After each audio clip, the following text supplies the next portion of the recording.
सिद्धक्रिया बाबाजी नमः।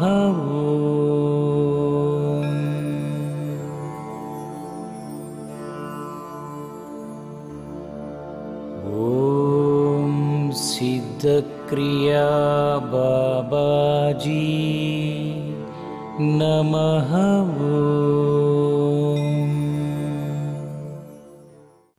హరిఓం గురుదేవ్ బాబా. బాబా మీరు ఎన్నో మంచి సందేహాలకి వివరణ ఇస్తుంటారు బాబా.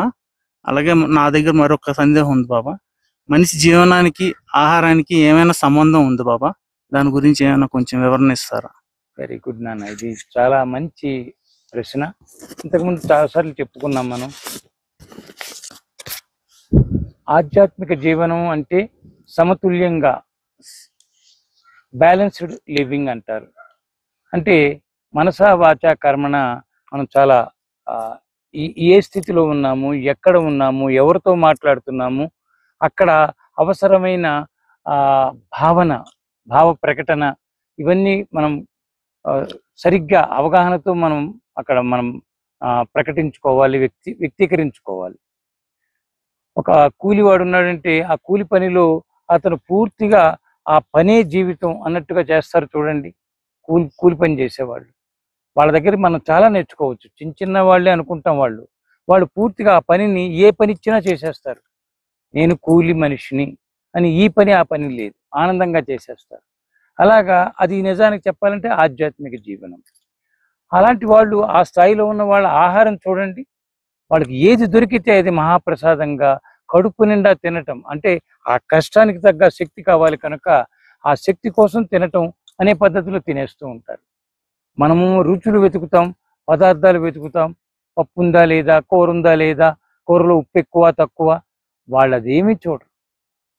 వాళ్ళు ఎంత కష్టం చేసిన తర్వాత మధ్యాహ్నం సమయంలో లేదా సాయంత్రం కానీ ఆ ఆకలితో వాళ్ళ కష్టానికి తగిన ఆ శరీరం అడుగుతుందేమో, చాలా అడుగుతుందిగా మరి పాపం కష్టపడి.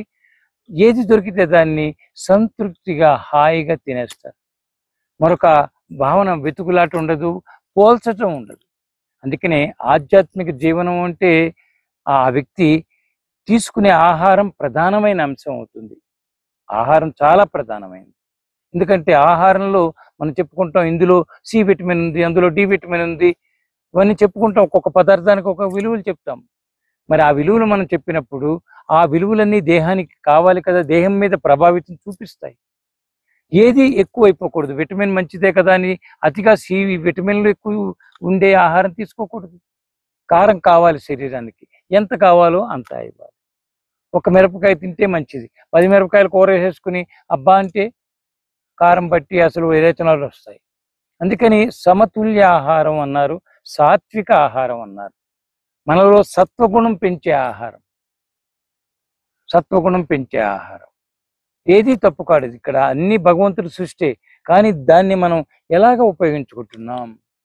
ఆయుర్వేదంలో ప్రతి ఆకు, ప్రతి పువ్వు యొక్క రేఖలు, ఆకు యొక్క అన్ని అంశాలు కూడా వాళ్ళ దృష్టికి వైద్యంగా, మూలికల కింద వైద్యానికి ఉపయోగపడేవిగా కనిపిస్తాయి. కానీ ఏది పడితే అది మందుగా తయారు చేసి, ఇది మందు తినే అనరు కదా. ఏ రోగానికి ఏ ఆకు వాడాలో, ఎంత వాడాలో, దేనితో కలిపి, దేనిని 2-3 కాంబినేషన్ చేస్తే కానీ కొన్ని విలువలు, కొన్ని శక్తులు బయటికి రావు. అదంతా అందుకనే వైద్యో నారాయణో హరి అంటారు. వైద్యుడు చాలా భగవంతుడితో సంబంధం, అది శక్తి పొందినవాడుగా ఉంటాడని చెప్తారు. భగవంతుడి శక్తిని కలిగిన, ఎందుకని ఆ ప్రకృతిలోంచి తీసి, ప్రకృతిలో ఉన్న మనం అందరం ప్రకృతి ప్రాణులమే. ఒక మనిషికి, ఒక ప్రాణికి, ఒక జంతువుకి, పక్షులకు కూడా వైద్యం చేస్తూ ఉంటారు, జంతువులకు వైద్యం చేస్తూ ఉంటారు డాక్టర్లు. ఎక్కడి నుంచి తీసుకుంటారంటే ప్రకృతిలో ఉన్న మందునే, ఒక పదార్థాన్ని మందుగా మార్చి. కాబట్టి మనుషులు సాధకులుగా ఉన్న మనం ఏంటంటే తీసుకునే ఆహారం ఖచ్చితంగా ఎంత తీసుకోవాలి, ఎంత గ్యాప్లో మనం ఆహారం తీసుకోవాలి, ఎంత తీసుకోవాలి, ఏ రకమైనది తీసుకోవాలి అనేది ఇక్కడ చాలా చాలా చాలా ముఖ్యమైనది.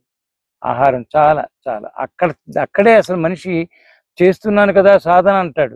తినే ఆహారం సరిగ్గా లేకపోతే సాధన చేస్తున్న ఈ గుణాలు లోపల మనలో వికారాలని పెంచుతూ ఉంటే ఇంద్రియాలకు శక్తినిచ్చేవి మనం తింటూ ఉన్నాం అనుకోండి, ఇంద్రియాల చేతుల్లోకి మనం వెళ్ళిపోతాం.